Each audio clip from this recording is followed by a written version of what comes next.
we've talked about people wanting to live the life of their dreams, but the reasons that most people will never do so. I said there were 3 reasons we've talked about today, right? Who remembers what the #1 reason is that most people will never live the life of their dreams? They don't have one.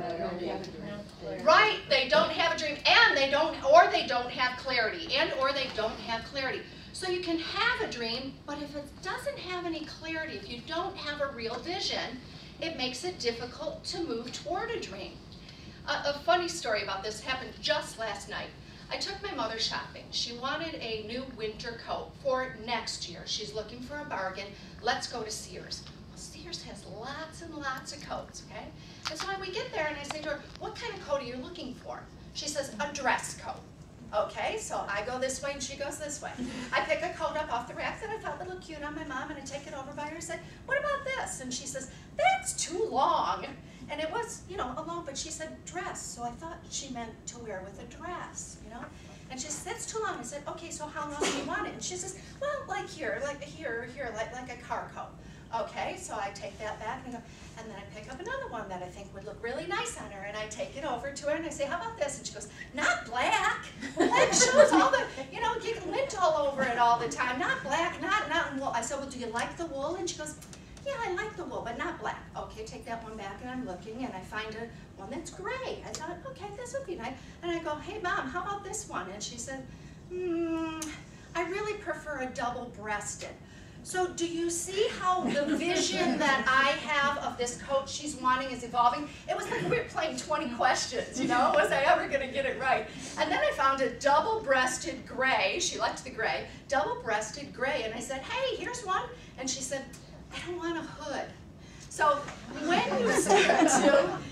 you start to work in the direction of your dream, you may say, I really don't have a clear vision of it, but it will come. So you play the 20 questions with yourself and you ask.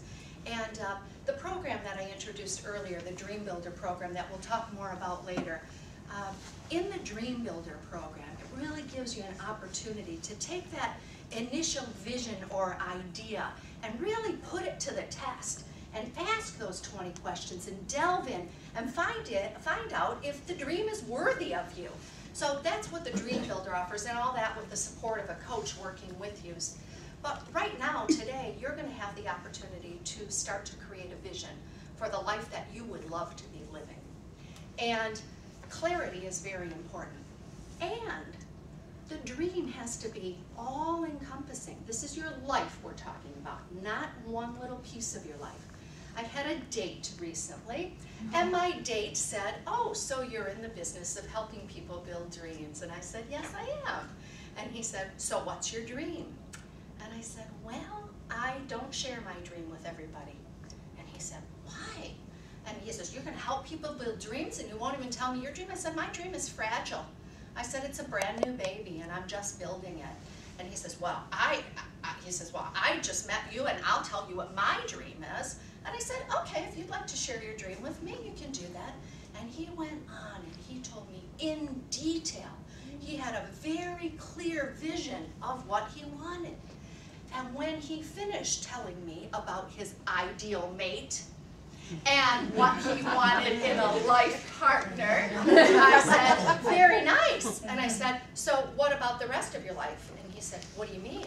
I said, you told me you were going to tell me a dream, how you'd like to be living your life. I said, all you told me about is your dream for a life partner. And he goes, that's all that matters. Well, I want to tell you folks, that's not all that matters, okay? You can have all the love in the world, but you don't have the money to pay the bills, you're not living the life you'd love to live, correct? Correct. If you have all the money in the world and you don't have anybody to share it with, you're probably not living a life that you would love to live, correct? Correct. Okay. So when we dive in today, we're going to look at 4 main areas of your life. We're going to look at the relationship thing, but not just a significant other, relationships with all people in your lives, your children, your parents, your neighbors, co-workers, and your relationship with the environment, your relationship with a higher power, okay? So we're going to look at that. We're also going to look at finances. Talked about the importance of having money. That's how we get by in this world. You've got to have money to do the things that you want to do and to have the things you want to have. We're also going to look at your creative expression. For some people, that equates to career. What you're doing for your creative expression to be all that you can be for this world, so that you can be living the life that you'd love to live. And finally, we're going to look at the physical being, your physical self, your body. Because if you have all these things, but your body is not healthy, it's hard to live a life that you would love to live, yes? Yes. Yep. Okay. So, all of those things we're going to look at, and that's going to help you to get a really clear vision. But there's something else that could stop you, even if you have a very clear vision. Do you remember what the second reason that most people won't ever live the life of their dreams is? They don't believe it. And believe. They don't believe it. That's right. So you've created this beautiful picture of this life that you would love to be living, and you look at it and you say, yeah, right. Okay? Nice dream. How am I ever going to do that with where I am right now? Well, we'll start to bust through some of that today. But again, the Dream Builder program really helps bust through that. Let me share a little story with you, if I might, about believing. There was a fisherman, heard that there was a great pond nearby where he could go fishing, and so he did. He went down fishing, and he cast his line in, and he's fishing for a while and not catching anything. He notices a guy on the other side of the pond who seems to be catching a lot of fish. And so he watches him for a minute, and he says, maybe the fishing's better over on that side. So he's watching him a little bit longer, and he notices that every time the man catches a fish, he takes it off the hook, and he lays it down on the ground. He looks at it, and then he tosses it back in or puts it in the bucket. And the guy says, I wonder what he's doing. Maybe it has to be a certain length in order to keep it. So he watches a little bit longer, and he sees that this other fisherman is apparently keeping the small fish and throwing back the big ones. And he thought, now that's strange. I wonder why he would do that. Maybe this guy knows something that I don't know. So he walked over to the other side of the pond, and he said, excuse me. He said, I've been watching you fish here, and you seem to be catching a lot of fish, and I want to be doing that. And he said, but I also noticed that when you catch a fish, you toss some of them back and keep others. Why is that? And he says, well, you see that there, son? And the guy says, yeah. He said, he looked down at the ground, and there was a ruler on the ground, and it was broken off on one end. And he said, I put the fish down on there. And if it's smaller than that, I put it in my bucket. But if it's bigger than that, I throw it back. So the young man's puzzled, and he said, well, why is that? He said, well, that's the size of my frying pan. Okay, now you laugh, but funny story, but true for the way we live our lives. How can I ever have this when all I have is this? How can I build this from what I currently have? How can I cook this big fish in this small pan? Well, we could give that guy a lesson or two, right? Really easy. Cut it up. Take it in chunks. And when you're building a dream, know that's what you're going to do. You're going to do it piece by piece. You're going to chunk it out, okay? And so believing in your dreams, you have to stop looking at your current situation, right? And think bigger. Think way big, okay? Because anybody who ever made it big first had an idea of big.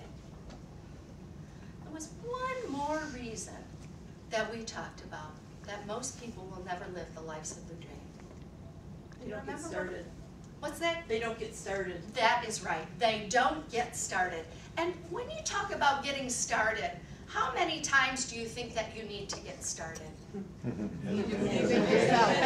Exactly. It's not one time. You don't wake up once in the morning and stay awake for the rest of your life. You go to sleep, you wake up again. You go to sleep, you wake up again. We start each day new, right? Okay? Same thing as when you take a shower. You take a shower, that feels good. You cleanse your body, it works, it's wonderful. You don't do that one time, I hope. We do that again and again and again. We have to get started every time. And when things get in our way, and when life happens, and we get stopped, sometimes dead in our tracks, and it feels like, that dream would be so easy to leave behind, right? We need to get started again. Because here's the thing about getting started and how it couples with beliefs. we have a system of doing things that we've developed based on beliefs that we formed in our lifetime. And a lot of times those beliefs come way back from our childhood. They could come from our parents, from our schooling, from our religion, or whatever. And not that anything's wrong with the way that we were taught, but we have the freedom to choose to believe what we want to believe. Do you know what a belief is? A belief is simply a thought that you had so many times that it became a part of you. Just like a habit is something that you do so regularly that it becomes a part of you. Okay? So today we'll scratch the surface of this. In the Dream Builder program, you delve deep into changing those beliefs, changing the paradigms. There's nothing wrong with what you've been believing up until now, but you can choose to change in order to create the life that you would love to be living. And it is about creation, and it does take imagination. I love the quote that says, imagination is the first playground of creation. Okay? Picture a kid on a playground. Do they not use their imaginations? As kids, we do it so wonderfully well. We get to be adults and we look at our frying pan and we say, I can't do that. I can't cook that big fish in this little frying pan. Okay. Henry David Thoreau, his famous quote from the book Walden.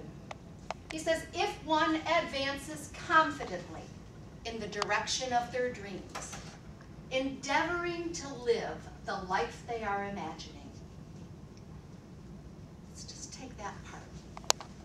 Let's unpack that a little bit and see what that holds. That's a lot of good words. If one advances confidently. If you were advancing confidently in the direction of your dreams, wouldn't you think that it would be important that you believe in it? Yes. How can you have confidence if you don't believe in it? So first you know it, you know what it is you're wanting, and you believe in it. And that's how you do it confidently.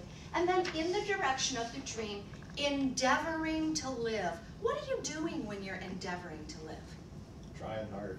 You're trying? Yeah, what else? What are you doing? Well, you have the purpose of life and you don't want to ruin it. That's right. Okay, so you have purpose. What you're doing is you're getting started. Okay? Endeavoring to live. You're getting started, and you're getting started. And if this doesn't work, you'll try that.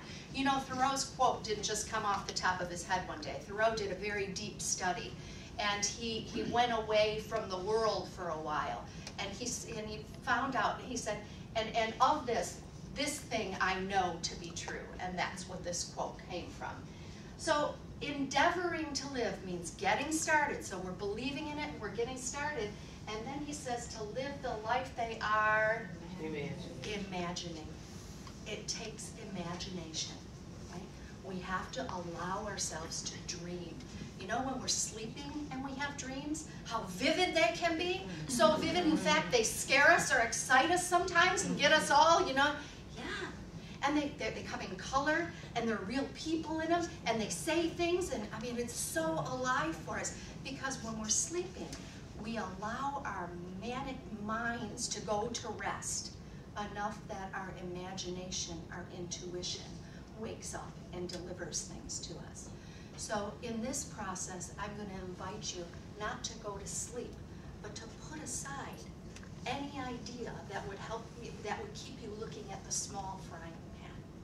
Okay? Any idea that would have you not believing. Any idea that would say, you can't. You're too old, or you're too young, or you don't know enough.